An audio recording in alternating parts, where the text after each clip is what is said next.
महायज्ञ का पुरस्कार। एक धनी सेठ थे, अत्यंत विनम्र और उदार, धर्मपरायण इतने कि कोई साधु संत उनके द्वार से निराश न लौटता, भरपेट भोजन पाता।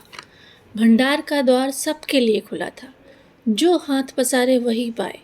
सेठ ने बहुत से यज्ञ किए थे और दान में न जाने कितना धन दीन दुखियों में बांट दिया था, पर सब दिन होत न एक समान।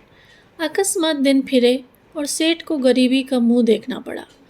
संगी साथियों ने भी मुंह फेर लिया और नौबत यहाँ तक आ गई कि सेठ व सेठानी भूखों मरने लगे। उन दिनों एक प्रथा प्रचलित थी।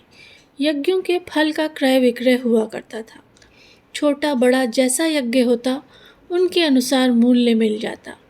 जब बहुत तंगी हुई तो एक दिन सेठानी ने कहा, ना हो तो एक यज्ञ ही बेच डालो।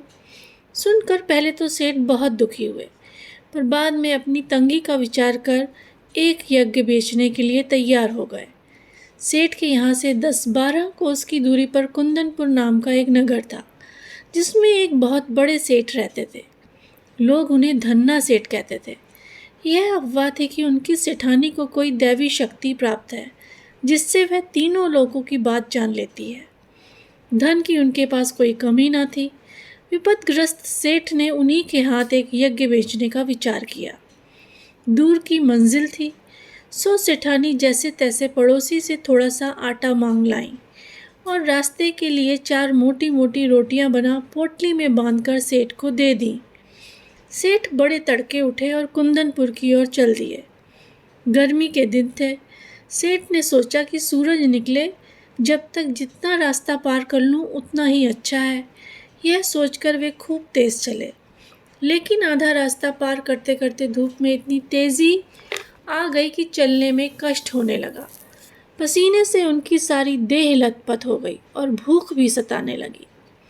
सामने वृक्षों का एक कुंज और कुआं देखकर सेठ ने विचार किया कि यहाँ थोड़ी देर रुककर भोजन और विश्राम कर लेना चाहिए। यह सोच वे उस कुंज की ओर बढ़े। पोटली से लोटा डोर निकालकर पानी खींचा और हाथ पैर धोए। उसके बाद एक लोटा पानी ले एक पेड़ के नीचे आ बैठे और खाने के लिए रोटी निकालकर तोड़ने ही वाले थे कि क्या देखते हैं, निकट ही कोई हाथ भर की दूरी पर एक कुत्ता पड़ा छटपटा रहा है। बेचारे का पेट कमर से लगा था।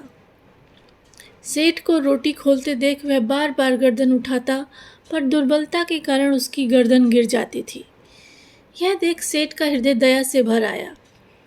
बेचारे को कई दिन से खाना नहीं मिला दिखता है, तभी तो यह हालत हो गई है। सेठ ने एक रोटी उठाई और टुकड़े टुकड़े कर कुत्ते के सामने डाल दी। कुत्ता भूखा तो था ही, धीरे धीरे सारी रोटी खा गया। अब उसके शरीर में थोड़ी जान आती दिखाई दी। वह मुंह उठाकर सेठ की ओर देखने लगा। उसकी आंखों में कृतज्ञता थी। सेठ ने सोचा कि एक रोटी इसे और खिला दूं तो फिर चलने फिरने योग्य हो जाएगा। यह सोचकर सेठ ने एक और रोटी टुकड़े टुकड़े करके उसे खिला दी। 2 रोटियां खाने के बाद कुत्ते के शरीर में शक्ति आ गई और वह खिसकता खिसकता सेठ के समीप आ गया। सेठ ने देखा कि अभी भी वह अच्छी तरह नहीं चल पा रहा है। आसपास कोई बस्ती भी नहीं दिखाई दे रही थी। सेठ ने सोचा एक रोटी इसे और दे दूं तो फिर यह अच्छी तरह चल फिर सकेगा। मेरा क्या है, जैसे 2 खाई वैसे 1, थोड़ी देर में कुंदनपुर पहुंच ही जाऊंगा। सेठ ने तीसरी रोटी उठाई और कुत्ते को खिला दी। अब 1 रोटी बची। उसे लेकर वह स्वयं खाने ही वाले थे कि सेठ ने देखा कुत्ते की आंखें अब भी उनकी ओर जमी हैं। उन आंखों में करुण याचना है। सहसा सेठ के मुंह से निकला, हाय बेचारा न जाने कितने दिनों से भूखा है। उनके मन में आया, मेरा काम तो पानी से भी चल सकता है। इस बेचारे मूक और बेबस जीव को 1 रोटी और मिल जाए तो फिर निश्चय ही इसमें इतनी ताकत आ जाएगी कि किसी बस्ती तक पहुंच सकेगा। सेठ ने अधिक सोच विचार नहीं किया और वह अंतिम रोटी भी कुत्ते को खिला दी। स्वयं 1 लोटा जल पीकर तथा थोड़ा विश्राम करके अपना रास्ता पकड़ा। दिया जले सेठ कुंदनपुर पहुँचे। सेठ हवेली पर पहुँचे तो धन्ना सेठ ने उठकर उनका स्वागत किया। पूछा, कहो सेठ कैसे आना हुआ? सेठ ने कहा, संकट में हूँ और एक यज्ञ आपके हाथ बेचने आया हूँ। इतने में धन्ना सेठ की पत्नी ने आकर सेठ को प्रणाम किया और बोली, सेठ जी, यज्ञ खरीदने के लिए तो हम तैयार हैं, पर आपको अपना महायज्ञ बेचना होगा। महायज्ञ? सेठ ने आश्चर्य से कहा। हाँ, वही जो आज आपने किया, धन्ना सेठ की पत्नी ने कहा। सेठ बड़े आश्चर्य में पड़े। महायज्ञ? और आज? वे समझे कि उनका मजाक उड़ाया जा रहा है। विनम्र भाव से बोले, आप आज की कहती हैं? मैंने तो बरसों से कोई यज्ञ नहीं किया, मेरी स्थिति ही ऐसी नहीं थी। धन्ना सेठ की पत्नी ने गंभीर भाव से कहा, नहीं सेठ, आज आपने भारी यज्ञ किया है। महाराज, उसे बेचोगे तो हम खरीद लेंगे, नहीं तो नहीं। सेठ विस्मित विमूढ़ हो गए। उन्हें निश्चय हो गया कि इन लोगों को यज्ञ खरीदना नहीं है, इसलिए ऐसी बातें की जा रही हैं। क्या सोचते हो सेठ? बोलो, राजी हो? धन्ना सेठ की पत्नी ने पूछा। सेठ ने खिन्न होकर कहा, सेठानी जी, हंसी छोड़िए, काम की बात कीजिए।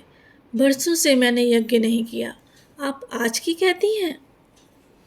सेठानी ने समझाया कि आज रास्ते में स्वयं न खाकर 4 रोटियां भूखे कुत्ते को खिला दी। यह महायज्ञ नहीं तो और क्या है? यज्ञ कमाने की इच्छा से धन दौलत लुटाकर किया गया यज्ञ सच्चा यज्ञ नहीं है। निस्वार्थ भाव से किया गया कर्म ही सच्चा यज्ञ महायज्ञ है। क्या आप इसे बेचने के लिए तैयार हैं? सेठ मानो आसमान से गिरे। भूखे को अन्न देना सभी का कर्तव्य है, उसमें यज्ञ जैसी क्या बात? क्या विचार है सेठ जी, यह यज्ञ बेचना है कि नहीं? सेठानी ने पूछा। सेठ ने कोई उत्तर नहीं दिया, चुपचाप पोटली उठाई और हवेली से बाहर चले आए। उन्हें मानवोचित कर्तव्य का मूल्य लेना उचित न लगा। कुंदनपुर की धर्मशाला के चबूतरे पर भूखे पेट जैसे तैसे रात बिताकर पौ फटे वहाँ से चलकर अगले दिन शाम को सेठ अपने घर आ पहुँचे। सेठानी बड़ी बड़ी आशाएं लगाए बैठी थी। सेठ को खाली हाथ वापस आया देख आशंका से कांप उठी। बोली, क्यों धन्ना सेठ नहीं मिले? सेठ ने आद्योपांत सारी कथा सुनाई। सुनकर सेठानी की सारी वेदना जाने कहाँ विलीन हो गई। हृदय उल्लसित हो उठा। विपत्ति में भी सेठ ने धर्म नहीं छोड़ा। धन्य है मेरे पति। सेठ के चरणों की रज मस्तक पर लगाते हुए बोली, धीरज रखें, भगवान सब भला करेंगे। रात का अंधकार फैलता जा रहा था। सेठानी उठकर दिया जलाने के लिए दलान में आई तो रास्ते में किसी चीज़ की ठोकर लगी। गिरते गिरते बची। संभलकर आले तक पहुंची और दिया जलाकर नीचे की ओर निगाह डाली तो देखा कि दहलीज के सहारे एक पत्थर ऊंचा हो गया है, जिसके बीचों बीच एक लोहे का कुंदा लगा है। इसी कुंदे से उन्होंने ठोकर खाई थी। शाम तक तो वहाँ पत्थर बिल्कुल उठा भी नहीं था, अब यह अकस्मात कैसे उठ गया? सेठानी भौचक्की सी खड़ी रही। फिर सेठ को बुलाकर बोली, देखो तो यह पत्थर यहाँ कैसे उठ गया? सेठ भी अचरज में पड़ गए। दिए की टिमटिमाती रोशनी में उन्होंने ध्यानपूर्वक देखा तो पता चला कि वह तो किसी चीज़ का ढकना है। आखिर यह माजरा क्या है? सेठ ने कुंदे को पकड़कर खींचा तो पत्थर उठाया और अंदर जाने के लिए सीढ़ियाँ निकल आईं। सावधानी से सेठ और सेठानी दिया हाथ में लिए उतरे। कुछ सीढ़ियाँ उतरते ही इतना प्रकाश सामने आया कि उनकी आंखें चौंधी आने लगीं। सेठ ने देखा वह एक विशाल तहखाना है और ज्वाहरातों से जगमगा रहा है। देव की इस माया का रहस्य उनकी समझ में नहीं आया। दोनों निस्तब्ध खड़े थे, तभी अदृश्य पर स्पष्ट स्वर में उन्हें सुनाई दिया, ओ सेठ, स्वयं भूखे रहकर अपना कर्तव्य मानकर प्रसन्न चित्त तुमने मरणासन कुत्ते को 4 रोटियां खिलाकर उसकी जान बचाई। उस महायज्ञ का यह पुरस्कार है। सेठ और सेठानी इस दिव्य वाणी को सुनकर कृतकृत्य हुए। वहीं धरती पर माथा टेककर उन दोनों ने भगवान के चरणों में प्रणाम किया।